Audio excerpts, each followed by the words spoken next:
ಇಂಗ್ಲೀಷ್ನಲ್ಲಿ ಹೇಳಿದ್ದನ್ನೇ ಕನ್ನಡದಲ್ಲಿ ಹೇಳ್ತೇನೆ, ಚುಡುಕಾಗಿ ಹೇಳ್ತೇನೆ, ಅಷ್ಟು ಉದ್ದ ಹೇಳೋದಿಲ್ಲ. ಯಾಕಂದರೆ ನನಗೆ ಹಸಿವಾಗ್ತದೆ, ನಿದ್ರೆ ಬರ್ತದೆ. ನಾನು ಊರಿನಲ್ಲಿದ್ದರೆ 9 ಗಂಟೆಗೆ ಮಲಗಬೇಕು, ನಾನು 4 ಗಂಟೆಗೆ ಹೇಳ್ತೇನೆ. ಹಾಗಾಗಿ 9 ಗಂಟೆ ನಂತರ ನಾನು ಈವ್ನಿಂಗ್ ಫಂಕ್ಷನ್ಸ್ಗೆ ಹೋಗೋದೇ ಇಲ್ಲ. ಯಾಕಂದರೆ ಹೋದರೆ ನಿದ್ರೆ ಬರ್ತದೆ. ನಿದ್ರೆಯಲ್ಲಿ ಏನು ಮಾತಾಡ್ತಾರೆ ಗೊತ್ತಾಗೋದಿಲ್ಲ. ನಿಮಗೆಲ್ಲರಿಗೆ ನಾನು ಏನು ಹೇಳೋದಂದರೆ ಭಾಳ ಸುಲಭ. ನಿಮಗೆ ಆರೋಗ್ಯದಲ್ಲಿರಬೇಕಾ, ಎಲ್ಲರನ್ನು ಪ್ರೀತಿ ಮಾಡಿ. ಅನಾರೋಗ್ಯದಲ್ಲಿರಬೇಕಾ, ದ್ವೇಷ ಮಾಡಿ. ಈ ದ್ವೇಷದಷ್ಟು ದೊಡ್ಡ ಅನಾರೋಗ್ಯಕ್ಕೆ ಕಾರಣ ಬೇರೆ ಇಲ್ಲ.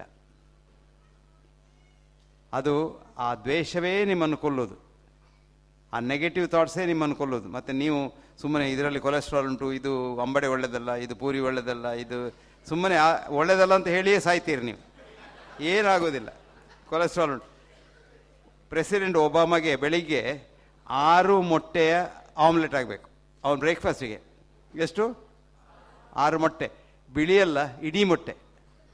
ನಿಮಗೆಲ್ಲ ಆಮ್ಲೆಟ್ ಮಾಡ್ತೀರಿ ಬಿಳಿದು, ಅದರಲ್ಲಿ ಏನೂ ಇಲ್ಲ, ಅದು ವಿಷ. ಅದು ಮೊಟ್ಟೆ ತಿನ್ಬೇಕಾ, ಇಡೀ ಮೊಟ್ಟೆ ತಿನ್ನಿ, ಇಲ್ಲಿ ತಿನ್ನಬೇಡಿ.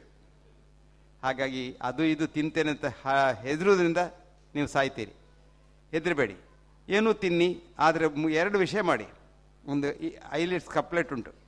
I eat when I am hungry, I drink when I am thirsty, if heavens don't fall down I will ಸರ್ಟ್ಲಿ leave till I dye.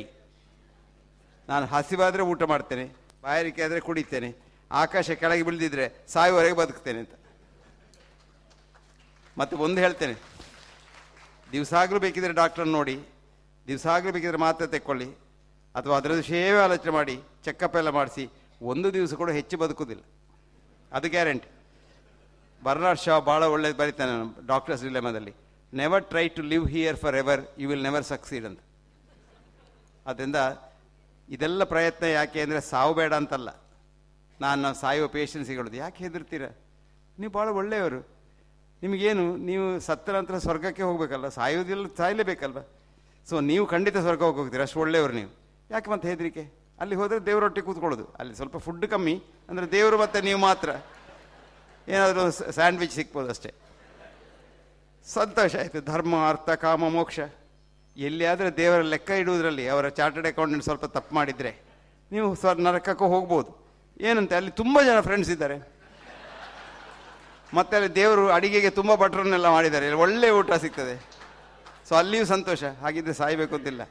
ಇಲ್ಲಿ ಏನಾದರೂ ಒಳ್ಳೇದು ಮಾಡಿ, ಹೋದಲ್ಲಿ ಕೂಡ ಒಳ್ಳೇದು ಮಾಡ್ತೀರಿ ಅಂತ.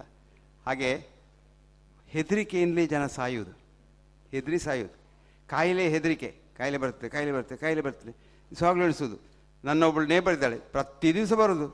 ಈಗಲ್ಲ ಒಂದು 25 ವರ್ಷದಿಂದ, ನನ್ನ ಗಂಡನಿಗೆ ಡಯಾಬಿಟಿಸ್ ಡಾಕ್ಟ್ರೆ, ನನಗೆ ಬರ್ತದಾ? ಅದೇ ಗಂಡನನ್ನು ಮುಟ್ಬೇಡ, ಬರ್ತದೆ ಹೇಳಿ ಹೇಳಿ ಹೇಳಿ ಹೇಳಿ ಅವಳಿಗೇನಿರಲಿಲ್ಲ. ಮೊನ್ನೆ ಸಕ್ಕರೆ ಹೆಚ್ಚಾಗಿ, ಇಲ್ಲ ನೀವು ಬರೋದಿಲ್ಲ ಅಂತ ಹೇಳಿದಿರಲ್ಲ ಡಾಕ್ಟ್ರೆ, ನೋಡಿ ಈಗ ನನ್ನ ಅವಸ್ಥೆ. ನಾನು ಹೇಳಿದೆ, ನೀನು ಸತ್ತೋಗೋದಿಲ್ಲ, ಏನಾಗೋದಿಲ್ಲ ನಿನಗೆ, ಹೆದರಬೇಡ ಅಂತ. ಇದು ಈ ಹೆದರುದು, ಆ ಹೆದರಿಕೆ ಒಂದು ಬಿಡಿ. ಮನಸ್ಸಿನ ಧೈರ್ಯ ಮಾಡಿಕೊಳ್ಳಿ. ನಾನು ಇದ್ದಷ್ಟು ಕಾಲ ಬದುಕ್ತೇನೆ, ಇಷ್ಟರವರೆಗೆ ನಾನು ಸರಿ ಇದ್ದೇನೆ. ನಾಳೆ ಗೊತ್ತಿಲ್ಲ, ನಾಳೆ ಗೊತ್ತಿಲ್ಲ, ನಾಳೆ ಯಾರಿಗೂ ಗೊತ್ತಿಲ್ಲ. ನಾಳೆ ಏನಾಗುತ್ತೆ? ನಾನು ಯಾವಾಗಲೂ ಹೇಳೋದು, ಸಂತೋಷ ಬೇಕಾ? 365 ಸಲ 2 ದಿವಸ ಮರ್ತಬೇಡಿ, 2 ದಿವಸಕ್ಕೆ ರಜೆ ಕೊಡಿ. ಬಾಕಿ ಉಳಿದ 363 ದಿವಸ ನಿಮಗೆ ಸಂತೋಷ. ಆ 2 ದಿವಸ ಯಾವುದು? ನಾಳೆ ಮತ್ತು ನಿನ್ನೆ. ನೀವು ಮನೆಗೆ ಹೋಗಿ ಆಲೋಚನೆ ಮಾಡಿ, ನೀವು ಯಾಕೆ ಬರಿ ಮಾಡೋದು? ನಾನು ನಿನ್ನೆ ಹಾಗೆ ಮಾಡಬಾರ್ದಿತ್ತು, ನಾನು ಹೀಗೆ ಮಾಡಿದರೆ ನನಗೆ ಲಾಭ ಹೆಚ್ಚು ಸಿಗ್ತಿತ್ತು, ನಿನ್ನೆ ಸತ್ತೋಯ್ತು, ಇವತ್ತೇನು ಮಾಡಲಿಕ್ಕೆ ಉಂಟದ್ರ ವಿಷಯ? ಅದನ್ನೇ ಬರಿ ಮಾಡಿ ಸಾಯ್ತೀರಾ? ಅಥವಾ ನಾಳೆ ಏನಾಗ್ತದ, ನನ್ನ ಮಗನ ಪರೀಕ್ಷೆ ಬಂತು, ಏನಾಗ್ತೋ, ಅದೆಲ್ಲ ಸತ್ತಿದ್ದೀರಿ. ಆ 2 ದಿವಸ ಬಿಡಿ, ಮತ್ತು ಸಂತೋಷ ಅಲ್ವಾ? ಸೊ ಮನಸ್ಸಿಗೆ ಸಂತೋಷ ಇರಲಿ. ಮನಸ್ಸೆಲ್ಲಿ ಉಂಟು? ಎಲ್ಲ ಕಡೆಯಲ್ಲಿ ಉಂಟು. ನಿಮ್ಮ ಮನಸ್ಸು ನನ್ನ ಮನಸ್ಸು ಒಂದೇ. ನಾನು ನಿಮ್ಮ ಮನಸ್ಸನ್ನು ಇನ್ಫ್ಲುಯೆನ್ಸ್ ಮಾಡ್ಬೋದು. ಅದಕ್ಕೆ ಹೇಳೋದು ಹಿಪ್ನೋಸಿಸ್ ಅಂತ. ನಾವು ಡಾಕ್ಟ್ರುಗಳೆಲ್ಲ ಎಂತ ಮಾಡೋದು? ನಿಮ್ಮನ್ನು ಮಂಗ ಮಾಡೋದು. ನೀವು ನಮ್ಮ ಮೇಲೆ ಫೇತ್ ಇದ್ದರೆ ನಾನು ಹೇಳಿದ್ದನ್ನು ನೀವು ನಂಬ್ತೀರಿ, ಸತ್ಯ ಅದು. ನಾನು ಹೇಳಿದ್ದು ಸಾಕು, ನಿಮ್ಮ ಕಾಯಿಲೆ ಗುಣ ಆಗ್ತದೆ. The most powerful 2 drugs man kind ever invented ಅಂತ ಬರೆದ ಯಾರು? ಆಲಿವರ್ ವೆಂಡೆಲ್ ಹೋಮ್ಸ್, ಒಬ್ಬ ಬಹಳ ದೊಡ್ಡ ಡಾಕ್ಟ್ರು. ಹಾರ್ವರ್ಡ್ನಲ್ಲಿ ಕಲಿತ, ಹಾರ್ವರ್ಡ್ನಲ್ಲಿ ಡಾಕ್ಟರ್ ಆದ, ಕೊನೆಗೆ ಎಣಿಸಿದ ಡಾಕ್ಟ್ರ್ ಕೆಲಸ ಒಳ್ಳೆಯದಲ್ಲ ಅಂತ ಬಿಟ್ಟು ಪದ್ಯ ಬರೀಲಿ ಶುರು ಮಾಡಿದ.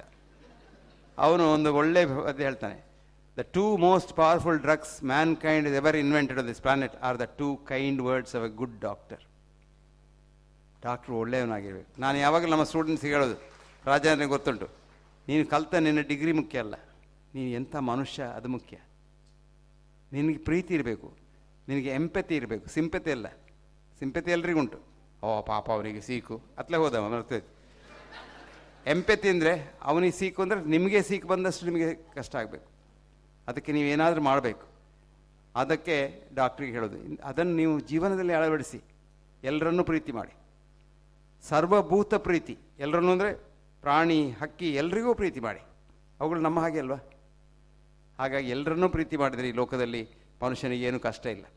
ಮತ್ತು ಕಾಯಿಲೆ ಎಲ್ಲ ಬರೋದು ಮನಸ್ಸಿನಿಂದ. ದೇಹಕ್ಕೆ ಕಾಯಿಲೆ ಬರೋದಲ್ಲ. ದೇಹ ಅಂದರೆ ಮನಸ್ಸೇ. ಈಗ ಕ್ವಾಂಟಮ್ ಫಿಸಿಕ್ಸ್ನಲ್ಲಿ ದೇಹಕ್ಕೆ ಮನಸ್ಸಿಗೆ ಏನು ವ್ಯತ್ಯಾಸ ಇಲ್ಲ, ಮ್ಯಾಟ್ರಿಗೂ ಎನರ್ಜಿಗೆ ಏನು ವ್ಯತ್ಯಾಸ ಇಲ್ಲ, ಶಕ್ತಿಗೂ ವಸ್ತುವಿಗೆ ಏನು ವ್ಯತ್ಯಾಸ ಇಲ್ಲ. ಅದು ಎರಡು ಒಂದೇ. ಅದಕ್ಕೆ ಎ ಡ್ಯುಯಾಲಿಟಿ ಅಂತ ಹೇಳೋದು, ಅದಕ್ಕೆ ಅದ್ವೈತ ಅಂತ ಹೇಳೋದು. ಆ ಅದ್ವೈತವನ್ನು ನಾವು ನೆನೆಸಿದರೆ, ನಾವು ಸುಖದಲ್ಲಿದ್ದರೆ, ಬೇರೊಬ್ಬರು ಸುಖದಲ್ಲಿ ಇರಬೇಕು ಅಂತ ಎಣಿಸಿದರೆ, ಇನ್ನೊಬ್ರು ಹಾಳಾಗಬಾರ್ದು ಅಂತ ಎಣಿಸಿದರೆ ನಿಮಗೇನಾಗೋದಿಲ್ಲ. ಇನ್ನೊಬ್ರು ಹಾಳಾಗಬಾರ್ದು ಆಗಬೇಕು ಎಣಿಸಿದರೆ ನಿಮ್ಮ ಕಣಗಳೇ ನಿಮ್ಮ ಕಣಗಳನ್ನು ದ್ವೇಷಿಸ್ತವೆ. ನಿಮ್ಮ ಕಣವನ್ನು ಎಷ್ಟು ಪ್ರೀತಿ ಮಾಡ್ತಂತ ಕೇಳಿದೆಲ್ಲ, ಎಲ್ಲ ಕಣಗಳು ಡಾನ್ಸ್ ಮಾಡ್ತವೆ. ಮತ್ತು ಈ ಕ್ರಿಮಿಗಳನ್ನು ಕೊಲ್ಲಿಕ್ಕೆ ಹೋಗಬೇಡಿ. ಡೆಟಾಲ್ ಸಾಬೂನು ಮತ್ತು ಎಂಥದ್ದು ಅದೆಲ್ಲ ಹಾಕ್ಲಿಕ್ಕೆ ಹೋಗಬೇಡಿ. ಕ್ರಿಮಿಗಳು ಬೇಕು ನಮಗೆ. ಕ್ರಿಮಿ ಇಲ್ಲದಿದ್ದರೆ ನೀವು ಸಾಯ್ತೀರ. ಬಾಯಿಯಿಂದ ಕುಂಡೆವರೆಗೆ ಎಷ್ಟು ಕ್ರಿಮಿ ಉಂಟು ಗೊತ್ತುಂಟ? ಎಷ್ಟುಂಟು? 10⁻13 100,000 ಬಿಲಿಯನ್ ಜರ್ಮ್ಸ್. ಅವುಗಳಿದ್ದರೆ ಮಾತ್ರ ನಿಮಗೆ ಆರೋಗ್ಯ. ನಾನು ಕೊಟ್ಟ ಒಂದು ಆ್ಯಂಟಿಬಯೋಟಿಕ್ ತಿಂದರೆ ಅದರಲ್ಲೊಂದು ಮಿಲಿಯಾಂತರ ಸತ್ತೋಯ್ತು. ಒಂದು ವಾರಕ್ಕೆ ನಿಮಗೆ ಟೇಸ್ಟ್ ಇಲ್ಲ ಬಾಯಲ್ಲಿ, ಹೊರಗಡೆ ಸರಿ ಇಲ್ಲ, ಹೊಟ್ಟೆಯಲ್ಲಿ ಗುಡುಗುಡು. ಇದೆಲ್ಲ ಯಾಕೆ? ಕ್ರಿಮಿಗಳನ್ನು ಕೊಂದಿದ್ದೀರಾ. ನಿಮ್ಮ ಕ್ರಿಮಿಗಳು ಒಳ್ಳೆದಿದ್ದರೆ, ಈಗ ಲೇಟೆಸ್ಟ್ ಅಂತ ಗೊತ್ತಾ ನಿಮಗೆ, ಬಹಳ ಜೋರಿನ ಕ್ರಿಮಿ ಕಾಯಿಲೆ ಬಂದು ಸಾಯುವ ಪೇಷಂಟ್ಸಿಗೆ ಯಾವ ಆ್ಯಂಟಿಬಯೋಟಿಕ್ಸ್ ವರ್ಕ್ ಆಗದಿದ್ದರೆ ಇನ್ನೊಬ್ಬರ ಮಲ ಕೊಡೋದು, ಫೀಕಲ್ ಟ್ರಾನ್ಸ್ಪ್ಲಾಂಟ್ ಅಂತ. ಅದನ್ನೇ ಈಗ ಒಂದು ಸ್ಟೆಪ್ ಮೇಲೆ ಹೋಗಿದ್ದಾರೆ ಅಮೆರಿಕದಲ್ಲಿ. ಅದರ ಹಳದಿ ಬಣ್ಣ ತೆಗೆದು ಅದನ್ನೇ ನೀರನ್ನು ಒಂದು ಕ್ಯಾಪ್ಸೂಲಲ್ಲಿ ಹಾಕ್ತಾರೆ. ಅದು ಪೂಪ್ ಕ್ಯಾಪ್ಸೂಲ್ ಅಂತ ಹೇಳೋದು. $5 ಅದಕ್ಕೆ. ನಿಮಗೇನಾದರೂ ಆರೋಗ್ಯ ಒಳ್ಳೆಯದಾಗಬೇಕಾದ್ರೆ ಒಂದು 2 ಕ್ಯಾಪ್ಸೂಲ್ ತಿಂದರೆ ಆಯ್ತು. ನಾವೆಲ್ಲ ಸಣ್ಣದಿರುವಾಗ ಇಷ್ಟಿಷ್ಟು ಉದ್ದದ ಹುಳ ಬರ್ತಾಯಿತ್ತು ಇತ್ಲಾಗಿಂದ ಅಲ್ವಾ ನೇರ? ಆ ಹುಳ ಹೊಟ್ಟೆಯಲ್ಲಿದ್ದರೆ ನಿಮ್ಮ ಆರೋಗ್ಯ ಬಹಳ ಒಳ್ಳೆಯದು. ಅದಕ್ಕೀಗ ಅಮೆರಿಕದಲ್ಲಿ ಅದರದ್ದೇ ಇದು ಸಿಗ್ತದೆ, ಸ್ಯಾಶೆ. ಆ ಹುಳದ ಮೊಟ್ಟೆ ಒಂದು $5 ಕೊಟ್ಟು ಅದನ್ನು ತಿನ್ನೋದು ಗಟ್ಟಿಯಾಗಿ. ಇದರ ಅರ್ಥ ಏನು? ನಮ್ಮ ಪೂರ್ವಜರು, ನಮ್ಮ ಅಜ್ಜಿ ಏನು ಹೇಳ್ತಾ ಇದ್ರು ಅದೆಲ್ಲ ಕರೆಕ್ಟ್. ರುಸ್ತುಮ್ ರಾಯ್ ಅವರು ಬಹಳ ದೊಡ್ಡ ರಿಸರ್ಚ್ ಮಾಡಿದ್ರು. ಅವ್ರಿಗೆ 21 ಸಲ ನೊಬೆಲಿಸ್ಟ್ ಆಗಿದೆ. ಎಂಥದಕ್ಕೆ? ಅವ್ರ ಅಜ್ಜಿ ಅವ್ರಿಗೆ ಹೇಳ್ತಾ ಇದ್ರು, ಅವ್ರು ಚಿಕ್ಕದಿರುವಾಗ, ಬೆಳ್ಳಿ ಬಟ್ಟಲಿನಲ್ಲಿ ಊಟ ಮಾಡು, ಬೆಳ್ಳಿ ತಟ್ಟೆಯಲ್ಲಿ ನೀರು ಕುಡಿ. ಇವರು ದೊಡ್ಡ ಸೈಂಟಿಸ್ಟ್ ಆದರು, ಮೆಟೀರಿಯಲ್ ಸೈಂಟಿಸ್ಟ್ ಆದರು. ಅವ್ರು ಹೇಳ್ತಿದ್ರು, ಯಾಕೆ ನಮ್ಮ ಅಜ್ಜಿ ಹೇಳ್ತಾ ಇದ್ರು ಈ ಸಿಲ್ವರ್ನಲ್ಲಿ ಎಂತ ಉಂಟು ಅಂತ ಸ್ಟಡಿ ಮಾಡಿ ಅವರು ನ್ಯಾನೋ ಸಿಲ್ವರ್ ಕಂಡು ಹುಡುಕಿದ್ರು. ಈಗ ನಾವು ನ್ಯಾನೋ ಸಿಲ್ವರ್ ಮಾಡ್ತೇವೆ, ಮಂಗಳೂರಿನಲ್ಲಿ ಮಾಡ್ತೇವೆ. ಎಂಥ ಕಾಯಿಲೆ ಇದ್ರೂ ಗುಣ ಆಗ್ತದೆ, ಎಂಥ ಕ್ರಿಮಿ ಸತ್ತು ಹೋಗ್ತದೆ ಅದರಲ್ಲಿ. ನಿಮ್ಮ ತೆಂಗಿನ ಎಣ್ಣೆಯಲ್ಲಿ ಕೊಬ್ಬರಿ ಎಣ್ಣೆ, ಮೈಸೂರವ್ರು ತೆಂಗಿನ ಎಣ್ಣೆ ಅಂದರೆ ಅರ್ಥ ಆಗೋದಿಲ್ಲ.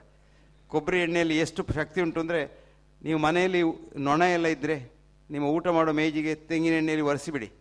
ಆ ನೊಣ ಅದರಲ್ಲಿ ಕೂತ್ಕೊಂಡ್ರೆ ಆ ನೊಣ ಕೂತ ಕಾಲಿನಲ್ಲಿ ಏನು ಕ್ರಿಮಿ ಇದ್ದರೆ ಅದು ಕೂಡಲೇ ಸತ್ತು ಹೋಗ್ತದೆ. ಎಷ್ಟು ಅದ್ಭುತವಾದ ಎಲ್ಲ ಕ್ರಿಮಿಗಳಿದೆ ಈ ನಿಸರ್ಗದಲ್ಲಿ, ಏನೆಲ್ಲ ಉಂಟು.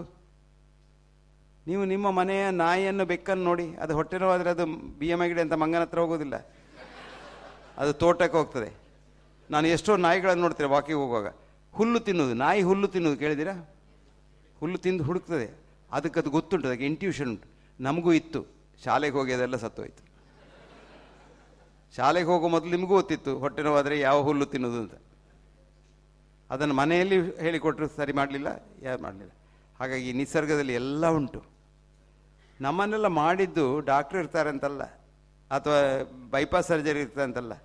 ನಾವಿಲ್ಲಿ 9 ಲಕ್ಷ ವರ್ಷದಿದ್ದೇವೆ. 900,000 years in 50,000 generations. ಇದೆಲ್ಲ ನಾವು ಮಾಡೋದೆಲ್ಲ ಈ ಆಟ ಉಂಟಲ್ಲ, ಒಂದು 50 ವರ್ಷದ್ದು. ನಾನು 60 ವರ್ಷದ ಹಿಂದೆ ಸ್ಟೂಡೆಂಟ್ ಆಗಿರೋ ಇದೆಲ್ಲ ಕುಸ್ತಿಯೆಲ್ಲ ಏನೂ ಇರಲಿಲ್ಲ. ರೀಸೆಂಟ್ಲಿ ನಾನೊಂದು ಸ್ಟಡಿ ಮಾಡಿದೆ ನಮ್ಮ ಸ್ಟ್ಯಾನ್ಲಿ ಹಾಸ್ಪಿಟ್ಲಲ್ಲಿ. 50 ವರ್ಷದ ಹಿಂದೆ ಎಷ್ಟು ಜನ ಬಂದಿದ್ರು ನಡ್ಕೊಂಡು, ಎಷ್ಟು ಜನ ನಡ್ಕೊಂಡು ಹೋಗಿದ್ದಾರೆ ಹಿಂದೆ, ಚಟ್ಟದಲ್ಲೆಲ್ಲ ಹೀಗೆ ನಡ್ಕೊಂಡು ಹೋಗಿದ್ದಾರೆ. ಆ ಸಂಖ್ಯೆ ಈಗ ಹೆಚ್ಚಾಗಿದೆ, ಆವಾಗ ಇರಲಿಲ್ಲ ಇಷ್ಟು. ಡಾಕ್ಟ್ರುಗಳೆಲ್ಲ ರಜೆ ಮಾಡಿದರು, ಕೆಲವು ಕಡೆಯಲ್ಲಿ ಸ್ಟ್ರೈಕ್ ಮಾಡಿದರು. 5 ದೇಶದಲ್ಲಿ 25 ವರ್ಷದಲ್ಲಿ. ಸಸ್ಕಚುವಾನ್ ಇನ್ ಕ್ಯಾನಡಾ 25 ವರ್ಷದ ಹಿಂದೆ, ಬೊಗೋಟಾ ಇನ್ ಕೊಲಂಬಿಯಾ 15 ವರ್ಷದ ಹಿಂದೆ, ಲಾಸ್ ಆಂಜಲೀಸ್ ಕೌಂಟಿ, ಡಬ್ಲಿನ್, ಈಗ ರೀಸೆಂಟ್ಲಿ ಇಸ್ರೇಲ್ನಲ್ಲಿ. ಡಾಕ್ಟರ್ ನಮಗೆ ಸಂಬಳ ಹೆಚ್ಚು ಕೊಡಬೇಕು, ನಾವು ಕೆಲಸ ಮಾಡೋದಿಲ್ಲ ಅಂತ. ನರ್ಸಸ್ ರನ್ ದ ಹಾಸ್ಪಿಟಲ್ 3 ತಿಂಗಳಿಂದ 6 ತಿಂಗಳವರೆಗೆ. ಸಾಯುವವರ ಸಂಖ್ಯೆ ಇಲ್ಲ, ಕಮ್ಮಿ ಆಯಿತು. ಮಾರ್ಬಿಡಿಟಿ ಇಲ್ಲ. ಇಸ್ರೇಲ್ನಲ್ಲಿ ಈ ಇವರು ಮಾರ್ಟಿಷಿಯನ್ಸ್ ಇದ್ದಾರಲ್ಲ, ಕಾಫಿನ್ ಮಾಡೋರು, ಅವರು ಸರ್ಕಾರಕ್ಕೆ ಲಂಚ ಕೊಟ್ಟು ಡಾಕ್ಟ್ರಿಗೆ ಹೆಚ್ಚು ಸಂಬಳ ಕೊಟ್ಟು ಅವ್ರಿಗೆ ಬರ್ತಿಗೆ ಹೇಳಿ. ಬ್ರಿಟಿಷ್ ಮೆಡಿಕಲ್ ಜರ್ನಲ್ ಬಹಳ ಒಂದು ಒಳ್ಳೆ ಎಡಿಟೋರಿಯಲ್ ಬರೀರಿ, doctors going on strike will subtly improve society's health ಅಂತ. ಹಾಗಾಗಿ ಡಾಕ್ಟ್ರ್ ಬೇಕು ನಿಮಗೆ, ಪ್ರತಿ ಮನೆಗೊಂದು ಡಾಕ್ಟ್ರ್ ಬೇಕು. ಡಾಕ್ಟ್ರ್ ಇಲ್ಲದಂಥ ಮನೆ ಇರಬಾರ್ದು. ಅದಕ್ಕೆ ಹೇಳೋದು ಫ್ಯಾಮಿಲಿ ಫಿಸಿಷಿಯನ್. ಯಾಕೆ? ನಿಮಗೆ ನಿಮ್ಮಷ್ಟಕ್ಕೆ ಔಷಧಿ ತೆಕ್ಕೊಳ್ಬೇಡಿ, ಕಾಯಿಲೆಗಳನ್ನು ಏನು ಇದು ಮಾಡಬೇಡಿ, ನೆಗ್ಲೆಕ್ಟ್ ಮಾಡಬೇಡಿ. ಏನೋ ಒಂದು ಸಿಮ್ಟಮ್ ಇದ್ದರೂ ಡಾಕ್ಟ್ರ್ ಹತ್ರ ಹೋಗಿ ಕೇಳಿ, ಯಾಕೆ ಉಂಟು ನನಗೆ ಒಂದು ಕನ್ಸಲ್ಟೇಷನ್. ನಾನು ಡಾಕ್ಟ್ರಿಗೆ ಹೇಳೋದು, ನೀವು ಕನ್ಸಲ್ಟೇಷನ್ ಫೀಸ್ 10,000 ರೂಪಾಯಿ ಮಾಡಿ, ಆಂಜಿಯೋಪ್ಲಾಸ್ಟಿ ಸುಮ್ಮನೆ ಮಾಡಿ 50 ಲಕ್ಷ ತೆಕ್ಕೊಳ್ಳೋದು ಬೇಡ. ಇಷ್ಟೇ ವ್ಯತ್ಯಾಸ. ದುಡ್ಡು ತೊಂದರೆ ಇಲ್ಲ, ದುಡ್ಡು ಬರಬೇಕು, ದುಡ್ಡು ಬರ್ತದೆ. ಆದರೆ ದುಡ್ಡು ಮತ್ತು ಅವನ ಹೆಣ ಎರಡೂ ಹಿಂದೆ ಕೊಡೋದು ಬೇಡ ಅಂತ. ಮುಂಚಿನ ಕಾಲದಲ್ಲಿ ಆಯುರ್ವೇದದಲ್ಲಿ ಹೇಳ್ತಾನೆ, ವೈದ್ಯರಾಜೋ ನಮಸ್ತುಭ್ಯಂ, ಯಮರಾಜ ಸಹೋದರ, ನಿನಗೆ ನಮಸ್ಕಾರ, ಯಾಕಂದರೆ ನೀನು ಯಮರಾಜನ ತಮ್ಮ. ಅದು ಇನ್ಸಲ್ಟ್ ಅಲ್ಲ, ಪ್ರೈಸ್. ಯಮರಾಜ ಒಬ್ಬನೇ ಎಥಿಕಲ್ ರಾಜ. ಅವನು ನಾಯಿಯನ್ನಾಗಲಿ ಮನುಷ್ಯನ ಒಂದೇ ರೀತಿ ಕೊಲ್ತಾನೆ, ರಾಜನನ್ನು ಹಾಗೆ ಕೊಲ್ತಾನೆ. ಹಾಗಾಗಿ ಅವನು ಒಳ್ಳೇದು. ಆದರೆ ಎರಡನೇ ಲೈನ್ ಉಂಟದು ಒಳ್ಳೆಯದಲ್ಲ. ಯಮಸ್ತು ಹರತೆ ಪ್ರಾಣಾನ್, ಯಮ ಮಾತ್ರ ಪ್ರಾಣ ತೆಕ್ಕೊಂಡು ಹೋಗ್ತಾನೆ. ವೈದ್ಯೋ ಪ್ರಾಣಾನ್ ಧನಾನೀಚ, ನೀನು ದುಡ್ಡು ಪ್ರಾಣ ಎರಡು ಕೊಂಡು ಹೋಗ್ತೀಯ. ಇದು ಎಲ್ಲಿವರೆಗೆ ಬಂದೆ ಅಂದರೆ, ಕಾರ್ಪೊರೇಟ್ ಹಾಸ್ಪಿಟಲಲ್ಲಿ ನೀವು ಅಲ್ಲಿ ಹೋದರೆ ಕ್ಯಾನ್ಸರ್ ಅಂದರೆ, ಕ್ಯಾನ್ಸರಿಗೆಲ್ಲ ನಮ್ಮ ಹತ್ರ ಹೊಸ ಮದ್ದುಂಟು, ಒಂದು ಇಂಜೆಕ್ಷನಿಗೆ 2.5 ಲಕ್ಷ ಅಂತ ಹೇಳ್ತಾರೆ. ಕೊಟ್ಟು ನೀವು ಸತ್ತ ನಂತರ ಒಂದು 50 ಲಕ್ಷ ರೂಪಾಯಿ ಆದರೆ, 1 ರೂಪಾಯಿ ಕಮ್ಮಿ ಆದರೆ ಹಣ ಕೊಡೋದಿಲ್ಲ. ಹಣ ಕೊಡದಿದ್ದರೆ ಹೆಣ ವಾಪಸ್ ಇಲ್ಲ ಅಂತ. ಇದು ನಮ್ಮ ಫಿಲಾಸಫಿ. ಹಾಗಾಗಿ ಇದೆಲ್ಲ ಸ್ಟೇಜಿಗೆ ಹೋಗೋದು ಬೇಡ. ಇನ್ನೀಗ ನಾವು ಹೇಳ್ತಾಯಿದ್ರು, 50,000 ರೂಪಾಯಿಗೆ 53 ಕಾಯಿಲೆ ಹೋಗ್ತದೆ, ಇನ್ಶೂರೆನ್ಸ್ ಬನ್ನಿ ಅಂತ. ಇನ್ಶೂರೆನ್ಸ್ ಕಂಪನಿಯವರು ನಿಮ್ಗೆ ಒಳ್ಳೇದು ಮಾಡಲಿಕ್ಕೆ ಆಗಿದ್ದಲ್ಲ, ಅವ್ರಿಗೆ ಹಣ ಮಾಡಲಿಕ್ಕೆ.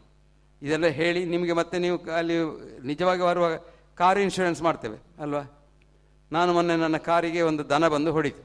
ನಮ್ಮ ಡ್ರೈವರ್ ಡ್ರೈವ್ ಮಾಡ್ತಾಯಿದ್ದು, ದನ ಬಂದು ಹೊಡೀತು. ಸರಿ, ಅದು ಹೋಂಡಾ ಅಕಾರ್ಡ್, ಅದು ಹೋಂಡಾ ಕಂಪನಿ ಕಳಿಸಿದ್ರೆ ಸಾಕು. ಬಿಲ್ ಎಷ್ಟಾಯಿತು? 3.5 ಲಕ್ಷ ರೂಪಾಯಿ.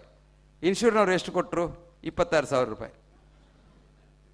ಯಾಕಂದರೆ ಅದರಲ್ಲಿ ಸಣ್ಣ ಲೈಟ್ನಲ್ಲಿ ಬರೆದಿದೆ, ಇದು ಎಂಥದ್ದು, fibre optic things not covered. ನಮ್ಮದು ಬೋನಟ್ ಹೋಗಿದೆ, ನಮ್ಮದು ಬಂಪರ್ ಹೋಗಿದೆ, ಎಲ್ಲ ಹೋಗಿದೆ. ಅದಕ್ಕೆ ಆಯಿತು 2.5 ಲಕ್ಷ ರೂಪಾಯಿ.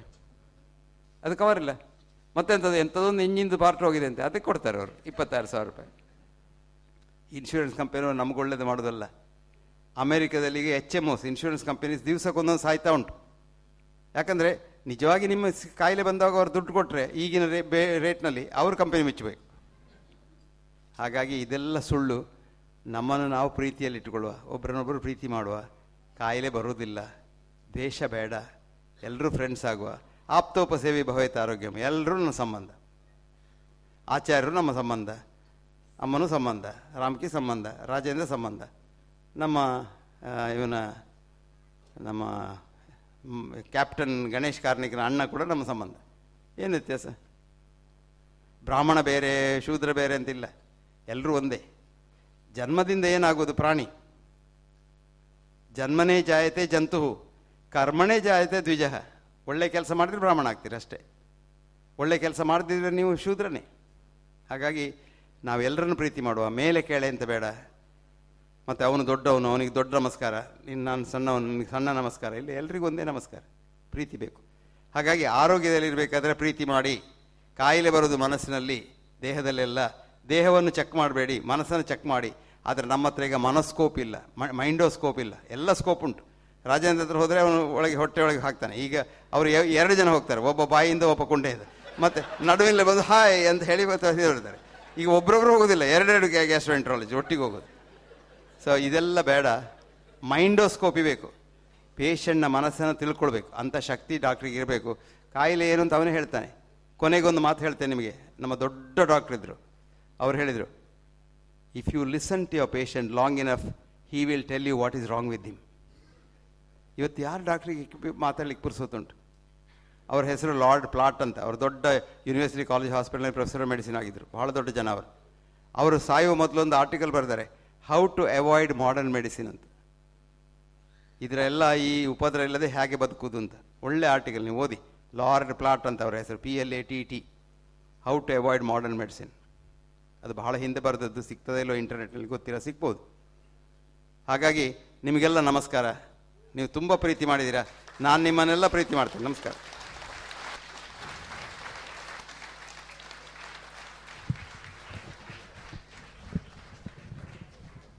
ಎಲ್ಲರಿಗೂ ನಮಸ್ಕಾರ.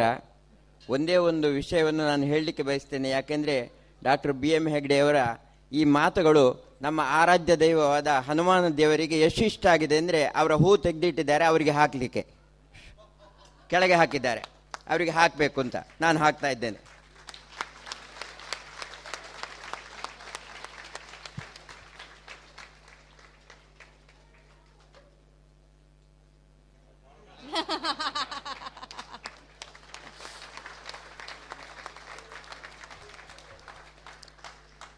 ಸಭಿಕರೇ, ಇಲ್ಲಿಯವರೆಗೆ ಮಹಾನುಭಾವನರಾದ ಡಾಕ್ಟರ್ BM ಹೆಗಡೆ ಅವರ ಭಾಷಣವನ್ನು ಕೇಳಿ ತುಂಬ ಸಾಕಷ್ಟು ವಿಷಯಗಳನ್ನು ತಿಳಿದುಕೊಂಡಿದ್ದೇವೆ. ಇಂತಹ ಒಂದು ಕಾರ್ಯಕ್ರಮವನ್ನು ತುಂಬ ನಿಷ್ಠೆಯಿಂದ ಚೆನ್ನಾಗಿ ಏರ್ಪಡಿಸಿದ ಓಂಕಾರ ಸಮಿತಿಗೆ ನಾವೆಲ್ಲ ಒಂದು ಬಾರಿ ಚಪ್ಪಾಳೆ ಮೂಲಕ ಧನ್ಯವಾದಗಳನ್ನು ಅರ್ಪಿಸುತ್ತೇವೆ. ಈ ಜ್ಞಾನಾಮೃತ ಕಾರ್ಯಕ್ರಮವನ್ನು ನಿರೂಪಿಸಲು ನನಗೆ ಸದಾವಕಾಶ ಮಾಡಿಕೊಟ್ಟಿದ್ದಕ್ಕಾಗಿ ಓಂಕಾರ ಸಮಿತಿಗೆ ನನ್ನ ಹೃತ್ಪೂರ್ವಕ ಧನ್ಯವಾದಗಳು ಮತ್ತು ಎಲ್ಲರಿಗೂ ಅನಂತ ನಮಸ್ಕಾರಗಳು. ಇನ್ನು ಮುಂದೆ ಶ್ರೀಮತಿ ಸುಷ್ಮಾ ಸುಧೀಂದ್ರ ಅವರಿಂದ ವಂದನಾರ್ಪಣೆ ಕಾರ್ಯಕ್ರಮ. I am going to give both the speeches ಅಂತ ಹೇಳಿದಂತೆ. The long one is thank you all very much. Short one is thank you. Namaskara. Good evening, ladies and gentlemen. I am sure you will all agree with me that this was indeed a memorable evening, and the memories of which will remain with us for a very, very long time. Before I begin, I would like to take this opportunity to thank His Majesty Sultan Qaboos bin Said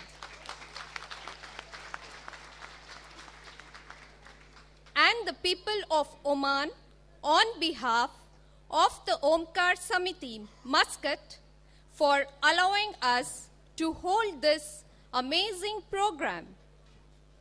I would also like to extend our thanks to the Hindu Mahajan Association and Temple Management for providing us the venue and all the assistance given in making this event a success.